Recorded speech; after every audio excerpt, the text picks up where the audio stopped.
નમસ્કાર મિત્રો, આજે આપણે ધોરણ 10ના આંકડાશાસ્ત્રના સ્વાધ્યાય 13.3નો છઠ્ઠો દાખલો જોઈશું.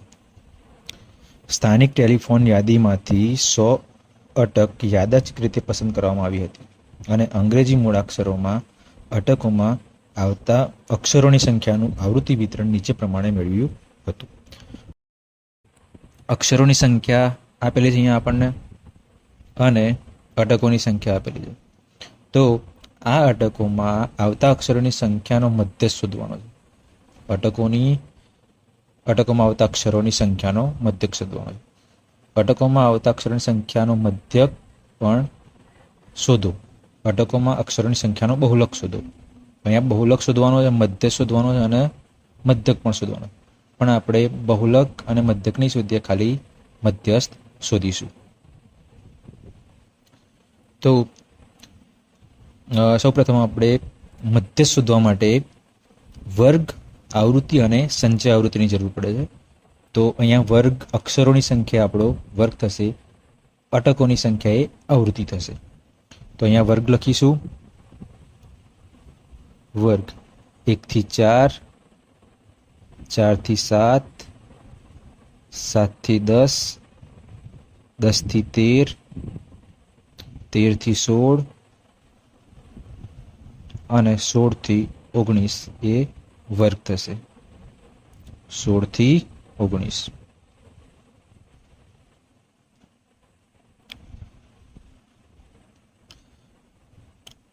વર્ગની પ્રમાણે આવૃત્તિ પણ આપેલ છે આપણને, તો એ લખીશું આવૃત્તિ, જેને આપણે એફ કહીએ છીએ. એફ. તો પહેલા વર્ગની આવૃત્તિ 6 આપેલી છે, બીજા વર્ગની 30, ત્રીજા વર્ગની 30, ત્રીજા વર્ગની 40, ચોથા વર્ગની 16, પછી 4 અને 4. હવે સંચય આવૃત્તિ આપણે શોધીશું. સંચય આવૃત્તિ, જેને આપણે સીએફ પણ કહીએ છીએ.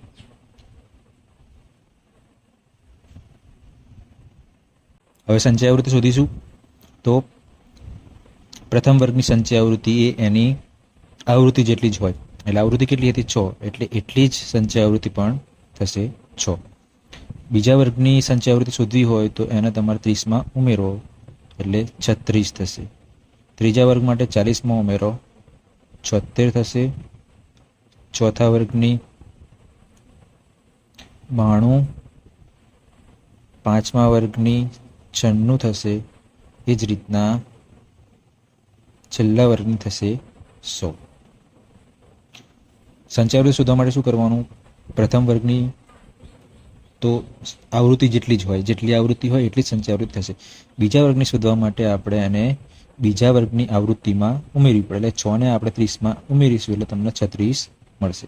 એ પ્રમાણે 36ને તમે 40માં ઉમેરશો એટલે તમને 76 મળશે. 76 ને 16માં ઉમેરશો એટલે 92 મળશે. 92 ને 4માં ઉમેરશો એટલે 96 મળશે. 96 ને 4માં ઉમેરો એટલે તમને 100 મળશે. આ થઈ આપણી સંચય આવૃત્તિ. એ યાદ રાખવાનું અહીંયા કે સંચય આવૃત્તિમાં પ્રથમ આવૃત્તિ જે હોય, પ્રથમ સંચય આવૃત્તિ હોય એ આવૃત્તિ જેટલી જ હોય, અને છેલ્લી સંચય આવૃત્તિ જે હોય એ આપણી જે કુલ આવૃત્તિ હોય, આવૃત્તિનો સરવાળો જે હોય અહીંયા 100 આપેલો છે એટલો થવો જોઈએ. તો એટલો અહીંયા થાય. હવે એન એટલે કે આવૃત્તિનો સરવાળો આપણને 100 આપેલો જ છે, એટલે આપણે લખીશું n બરાબર 100. હવે આપણે n/2 કરીશું. n/2 કેટલા થશે? તો n હતા 100 છેદમાં 2 એટલે n/2 થયા 50. એ પહેલા આપણે આગળના પદ શોધતા પહેલા આપણે સૂત્ર જોઈ લઈએ. સૂત્ર હતું અહીંયા મધ્યસ્થ m બરાબર l plus n/2 minus CF છેદમાં F ગુણ્યા H. તો અહીંયા સૂત્રમાં આપણે n/2, CF, F અને H અને L આની કિંમતો આપણે જરૂર છે. બરાબર, આ કિંમતોની આપણે જરૂર છે. તો n/2 શોધી લીધો. 50 થયો. બાકીની કિંમતો શોધતા પહેલા આપણે મધ્યસ્થી વર્ગ શોધવો પડશે. તો મધ્યસ્થી વર્ગ કઈ રીતના શોધવો? તો n/2 આપણને મળ્યો 50. n/2 બરાબર 50 મળ્યા. એ 50 કઈ બે સંચય આવૃત્તિની વચ્ચે આવેલા છે એ આપણે જોવાનું. અહીંયા 50 એ 36 અને 76 ની વચ્ચે આવેલા છે. બરાબર. સંચય આવૃત્તિ કઈ? 36 અને 76 ની વચ્ચે 50 આવેલા છે. તો એ બંનેમાંથી એટલે કે 36 અને 76માંથી જે મોટી સંચય આવૃત્તિ હોય, અહીંયા 76 છે, એને આપણે પસંદ કરવાની છે. તો એ સંચય આવૃત્તિનો જે વર્ગ હોય એ મધ્યસ્થી વર્ગ થશે. એટલે અહીંયા મધ્યસ્થી વર્ગ કયો થયો? 7 થી 10. 7 થી 10 એ મધ્યસ્થી વર્ગ થયો. અહીંયા લખીશું મધ્યસ્થી વર્ગ. અહીંયા લખીશું મધ્યસ્થી વર્ગ. મધ્યસ્થ વર્ગ કેટલો થયો? 7 થી 10. મધ્યસ્થ વર્ગની અધસીમાને એલ કહેવાશે. મધ્યસ્થ વર્ગની અધસીમા કેટલી છે? અહીંયા 7. એટલે એલ બરાબર થશે 7. પછી મધ્યસ્થ વર્ગ જે હોય એના આગળના વર્ગની એટલે આ વર્ગની સંચય આવૃત્તિ 36. મધ્યસ્થ વર્ગના આગળના વર્ગની સંચય આવૃત્તિ એ સીએફ થશે. અહીંયા સીએફ કેટલા મળ્યા આપણને? 36 મળ્યા. સીએફ મળ્યા 36. એટલે લખીશું અહીંયા સીએફ બરાબર 36. એ જ પ્રમાણે એફ, જે મધ્યસ્થી વર્ગ હોય એની જ આવૃત્તિ એ એફ થશે. મધ્યસ્થી વર્ગની આવૃત્તિ એ એફ થશે. એટલે એફ બરાબર અહીંયા મળશે આપણને. એફ બરાબર મળશે અહીંયા 40. હવે રહ્યો એચ. તો એચ બરાબર વર્ગ લંબાઈ કહેવાશે. વર્ગ લંબાઈ થશે અહીંયા 3.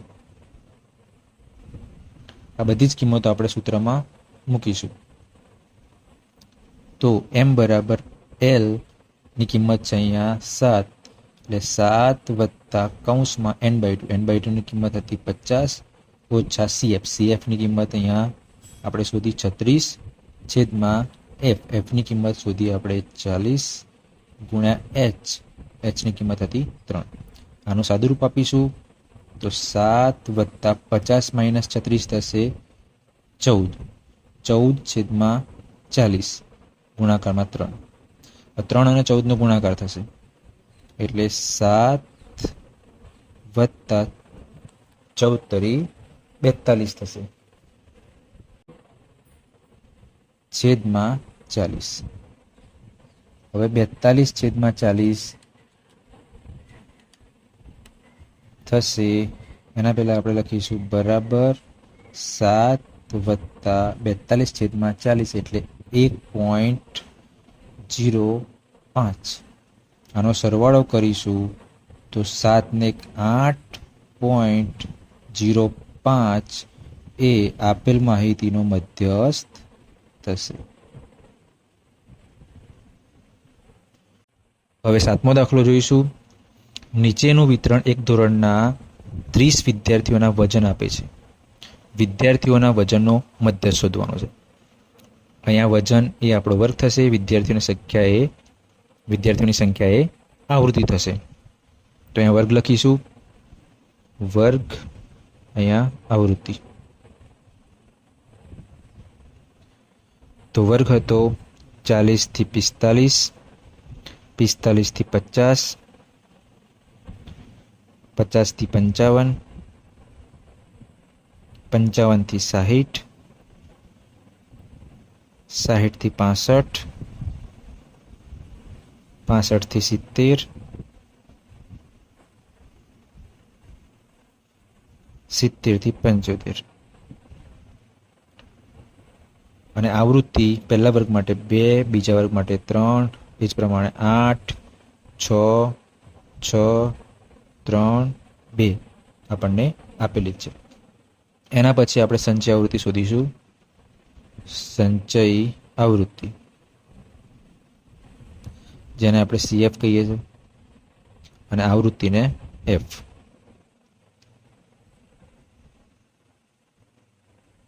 હવે આપણે સંચય આવૃત્તિ શોધીશું. તો પ્રથમ વર્ગની સંચય આવૃત્તિ એ આવૃત્તિ જેટલી જ થશે. આવૃત્તિ હતી 2 એટલે પ્રથમ વર્ગની સંચયાવૃત્તિ પણ થશે 2. બીજા વર્ગની સંચયાવૃત્તિ શોધવા માટે આપણે 2 ને 3માં ઉમેરીશું એટલે થશે 5. 5ને 8માં ઉમેરીશું એટલે તમને એના પછીના વર્ગની સંચયાવૃત્તિ મળશે 13. 13ને 6માં ઉમેરીશું એટલે 19 મળશે. 19ને 6માં ઉમેરીશું એટલે 25 મળશે. 25ને 3માં ઉમેરીશું એટલે 28 મળશે. 28ને 2માં ઉમેરીશું એટલે 30 મળશે.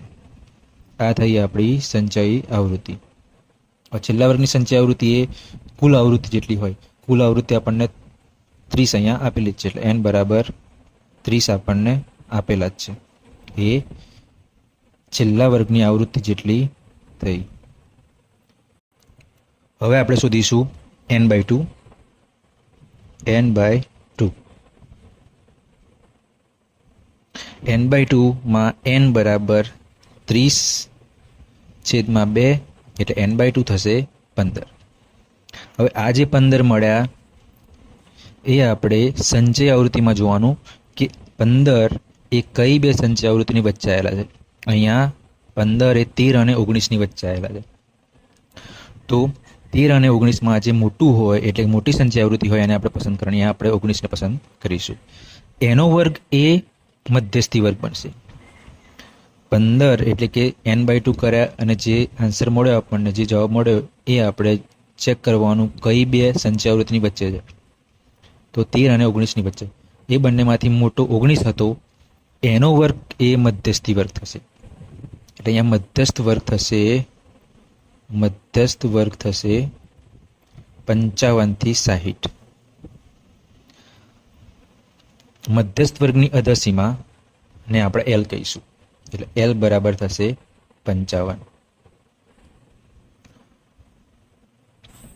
અને મધ્યસ્થ વર્ગની આગળનો વર્ગ એટલે 50 થી 55 એની સંચય આવૃત્તિ એ CF થશે એટલે CF બરાબર મળે આપણને 13. મધ્યસ્થ વર્ગની આવૃત્તિ એ F થશે એટલે F બરાબર મળે અહીંયા આપણને 6.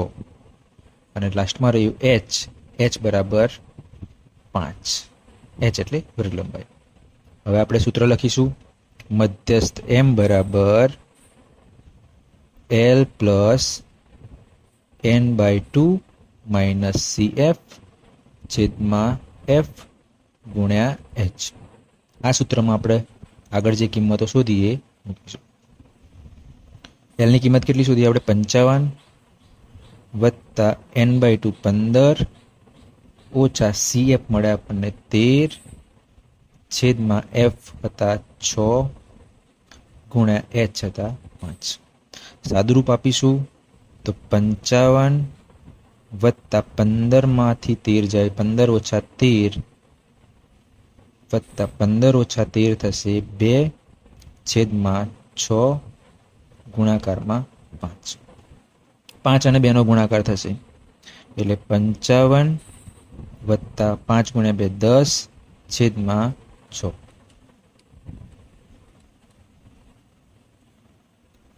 બરાબર 55 વત્તા 10 છેદમાં 6 થશે 1.67. માટે આનો જવાબ થશે 55 વત્તા 1 એટલે 56.67. આ થઈ આપણો મધ્યસ્થ. આપેલ માહિતીનો મધ્યસ્થ થશે 56.67.